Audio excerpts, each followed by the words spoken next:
I don't understand why we can't just talk about how we feel or what we think. Why do we have to be so guarded against all these things?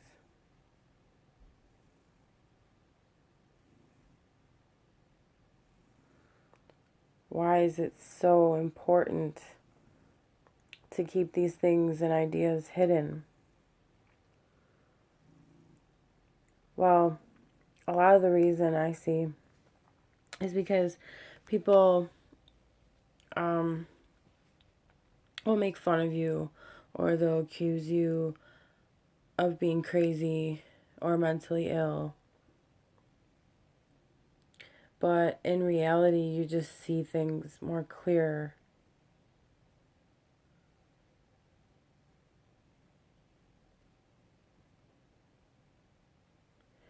Just because they don't see the truth doesn't mean that the truth isn't there. And all truth is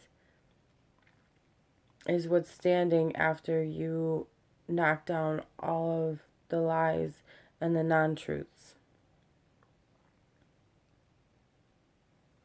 Everything that should be real in your reality should be based around truth. If it's not, then it's not real. So any lies that you tell, any lies you believe, any lies that are supported by you from other people, that are told by other people that you support, any lies at all, you're dealing with non-truth. I didn't say that right, but I mean, if you're dealing with lies, you're dealing with non-truth. You're not dealing with the truth. Meaning you're not dealing with what is reality. It's so simple, yet we don't look at it that way. But the main thing that I was asking is, why don't we allow ourselves to talk about these things? What is true, no matter how crazy it sounds? Why are we not, why do we, that was my cat. Why can't we express ourselves freely, how we feel, what we think, without feeling negative about it, like a potential negative reaction that we're expecting is going to come? I don't know if I'm making sense with the way I'm putting my words together, but I'm trying to convey that we really don't need to be afraid to talk. If there's something that bothers you, something that, like a personal thing, you should work through that first. My advice is to work through that first, and then you can talk about it more freely.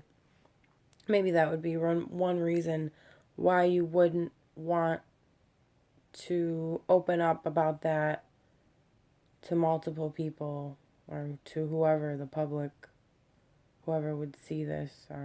If you were to make a video, or if you were to speak out in a crowd, even among, a group of friends or just a group of people on a small scale, there's still this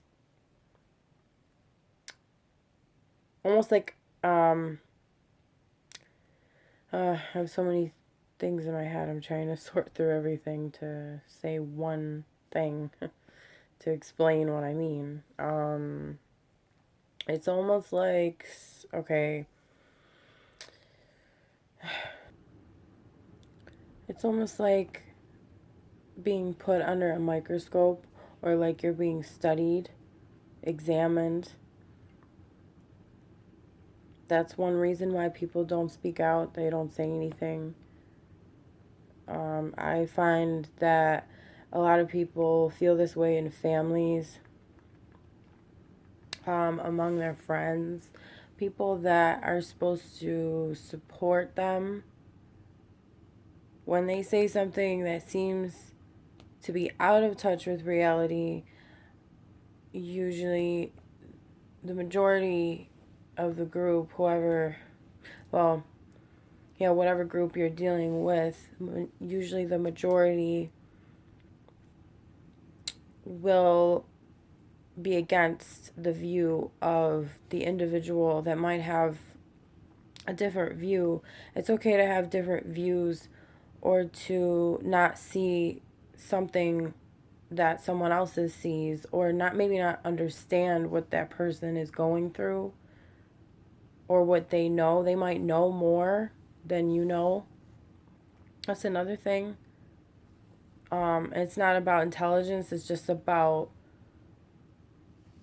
maybe experience wise, they might have been through something that you haven't been through. But what I'm trying to get at is that the majority of the group seems to always disagree, or, I hate to say this phrase, but shut the person up. And I find that strange. Not to say that this happens all the time, because obviously I don't know that, but I've seen so much of it. And I'm just saying, why can't we have our own views and be able to conversate about them